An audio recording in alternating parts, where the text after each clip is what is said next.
Magandang araw po muli mga kaparihas. Makapanayan po natin ngayon ang Butihing Lingkod Barangay Kagawad dito po sa Barangay Kupang Pandi, Bulacan. Ako sa naglilingkod, nagsiservisyo, nagmamalasakit, gumagawa, tumutulong dito sa ating mga taga-Barangay Kupang Pandi, Bulacan na si ginagalang Barangay Kagawad, Iliboy Roque. Kung kumusta na po kayo? Ayos lang. Katatapos lang ng Lab Express sa aming barangay. Okay. Ayun. Kung maitanong ko lang po, kumusta na po ba muli ang ating hinawakan na committee natin ngayon at lalo na po sa ating paglilingkuran sa ating Barangay Kupang? Mas aktibo kami ngayon gawa nung lalong malapit na ang undas, malapit na ang mga okasyon dito sa ating bayan, sa ating barangay. Pinaghahandaan namin yung mga yon. Ang totoo niyan, magkakaroon kami ng meeting bukas para magkamustahan ano ba yung mga gagawin nating mga activities. At meron nga kaming activities ngayon dito ng mga tanod na gaganapin sa kabilang barangay. Pangkalahatan na yon.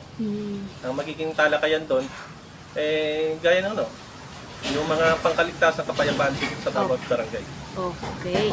Pero kung para sa inyo, Kunsi, ito ang karagdagan pa nating mga programa dito bukod sa inyong committee na hinawakan nga po sa nabanggit niyo po kanina. Ano po ang dapat pang karagdagan pang i-priority dito sa ating Barangay Kupang sa pamagitan ng hawak ng committee po ninyo? Para sa akin gumawa ng isang ordinansa para dun sa bawat may mga apartment dito. Yung mga apartment doon, ite-trace natin, ikukuha natin ng mga identification card sa ating barangay bago siguro magpa-upa yung mga apartment. Kasi marami na dito na nangyari dito na nakarang buwan o siguro mga 6 months. Meron tumawag sa akin na police. Ang sabi sa akin, alam mo ba kayo nangyari doon sa isang barangay na yon? Yun nga, may nangyaring pagdukot. Tapos may nakuwang hindi mga about pagbabawal na gamot. Opo. Tapos yung isa naman sa apartment naman may umupa roon isang mamatay tao naman pala. Yung mga ganun, yung para sa akin sana makahabol after ng assembly namin sa Sunday. Maigawa ko yung ordinansa na yung ordinansa ng identification cards na sa mga uupa sa paupahan. Okay, so yun po yung karagdagan niyo pong Isa yun, priority ko. Pero tatlo yung iaahin kong ordinansa sa barangay. Okay.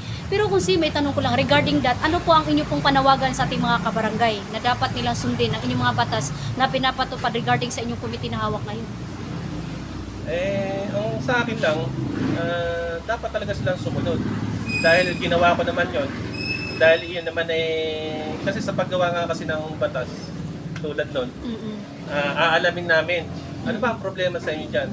Pagdating halimbawa na sa example lang, pangkababaihan, anong pang-aabuso, halimbawa, o halimbawa kapitan o mga kasamahan ko, ano ba ang dapat natin gawa dito? So gawa natin ng ordinansa yon, gawa natin ng paraan, example lang yon.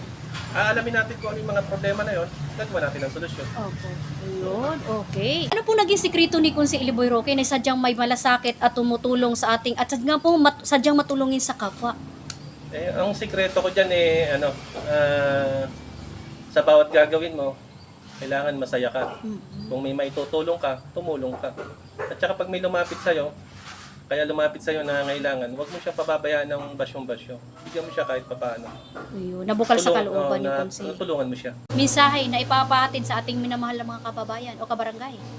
Yun, sa darating na undas, palagi po tayong manalangin para sa mga namatayan nating mga mahal sa buhay. Ano po bang inyong mensahe para sa kanila na panawagan na sila po'y patuloy makisunod sa alituntunin sa ating sa ating mga batas sa barangay at lalo na po sa inyong committee na hawak at isa pa po nitong patuloy na silang nagmamahal sa inyo? Opo. Kunsi, ano po ba ang nais po iparating na mensahe sa ating mga kabarangay na patuloy na nagmamahal sa inyo? Palagi lang po kayong umasa na si Kagawad Iliboy ay palaging nakatingin sa anumang problema natin dito, gagawa ng paraan. At umasa po kayo na tutugunan po yung mga pangangailangan sa abot na ating makakaya. Marami naman po mga nagme-message sa akin at hindi ko man po nagawa next week. Pero hindi matatapos ang isang buwan, gagawin po natin yun. Wow! Alright, okay. Ayan po mga kaparyasan, nakapanayan po natin muli ngayon ang naglilingkod nagmamalasakit tumutulong sa barangay Kupang Pandi, Bulacan na si ginagalang Barangay Kagawad, Iliboy, Roque. Magandang araw po mga kaparehas. Lay Castro po, nag-uulat. Magandang araw po, ingat-ingat po tayo, God bless us all. Mabuhay ka kung si hanggat gusto mo. Salamat po. At Merry Christmas po. Advance Merry Christmas din po. Mabuhay din po kayo.